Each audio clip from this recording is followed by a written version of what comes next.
Cyberculture atau sering disebut budaya elektronik adalah budaya yang telah muncul dari penggunaan jaringan komputer untuk komunikasi, hiburan, dan bisnis. Pertengahan tahun 1990, cyberculture semakin berkembang setelah terjadi komersialisasi internet dan World Wide Web. Cyberculture semakin berpengaruh pada dinamika budaya dan hubungan sosial dalam masyarakat. Suguhan internet dalam teknologi informasi kini telah menjelma menjadi ruang maya yang disebut cyberculture, yaitu masyarakat yang hidup dalam budaya maya dalam interaksi antar individu, kelompok, hingga komunitas masyarakat yang dilakukan melalui forum, newsgroup, dan chat. Sehingga dampak dari kinerja cyberculture ini terbentuknya lingkungan pertemanan yang luas yang dapat dijangkau di seluruh dunia tanpa harus bertatap muka secara langsung. Aplikasi yang sebelumnya tidak ada, kini semakin bertambah dan berkembang dengan manfaat dan kegunaannya masing-masing. Di mana dulu sebelum berkembangnya cyberculture, penyampaian pesan masih menggunakan tulisan tangan secara manual.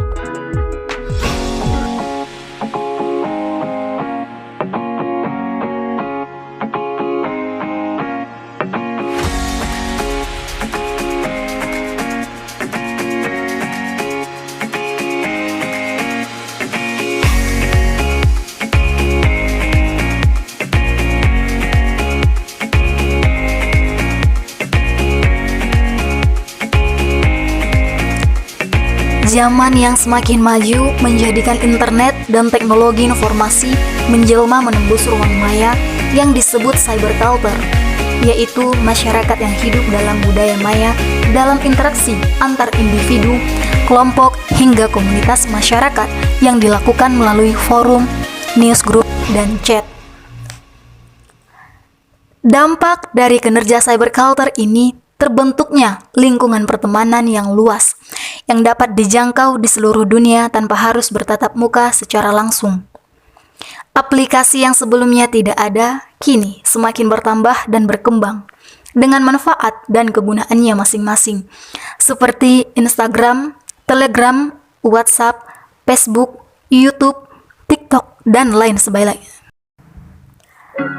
Tentu saja aplikasi-aplikasi ini sangat bermanfaat di ranah perkuliahan, khususnya untuk mahasiswa, karena dapat mengirimkan pesan dengan waktu yang singkat kepada dosen, baik itu secara pribadi maupun di grup WhatsApp yang telah dibuat.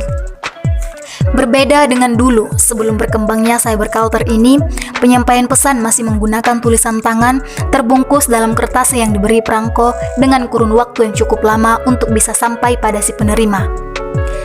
Beberapa minggu atau bahkan sampai beberapa bulan kemudian.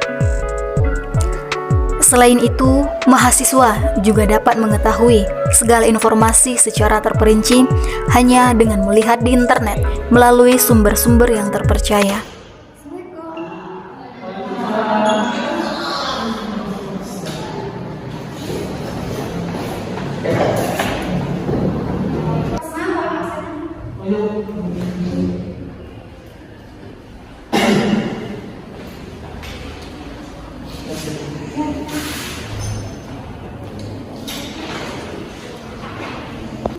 Baik, untuk yang presentasi makalah untuk ini siapa orangnya? Untuk 2 orang silakan di depan untuk mempresentasikan makalahnya.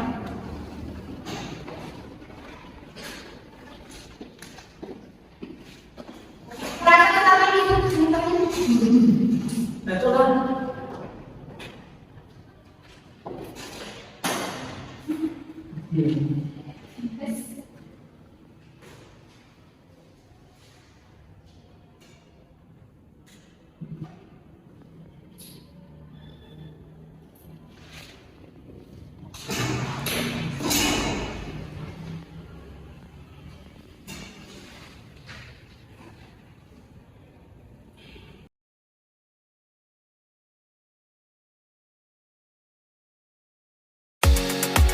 Sistem perkuliahan saat ini juga semakin didukung dengan fasilitas-fasilitas kampus yang memadai dengan kecanggihan teknologi yang bisa digunakan mahasiswa dalam proses belajar dan diskusi.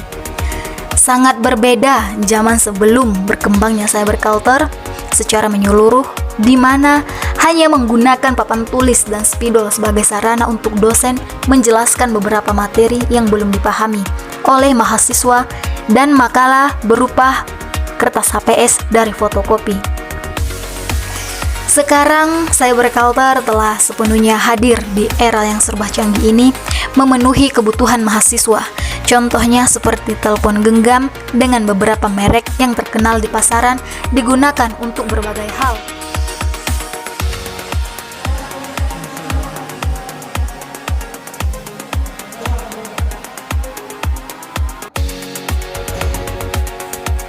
Namun, tidak menutup kemungkinan dampak negatif dari cyberculture ini nyata dan ada. Kinerja memang mempermudah mahasiswa, namun kurangnya waktu mahasiswa untuk berkomunikasi secara langsung bisa berdampak negatif kepada mahasiswa itu sendiri.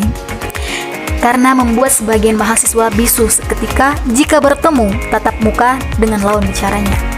Mahasiswa bisa saja malu dalam menyuarakan aspirasi dan malu dalam menyampaikan pendapatnya di halayak ramai. Bahkan yang paling parah, mahasiswa akan menjadi seseorang yang antisosial karena terlalu fokus dan terlalu senang dengan dunia maya, hingga dapat merubah perilaku dan gaya hidup mengikuti tren-tren masa kini.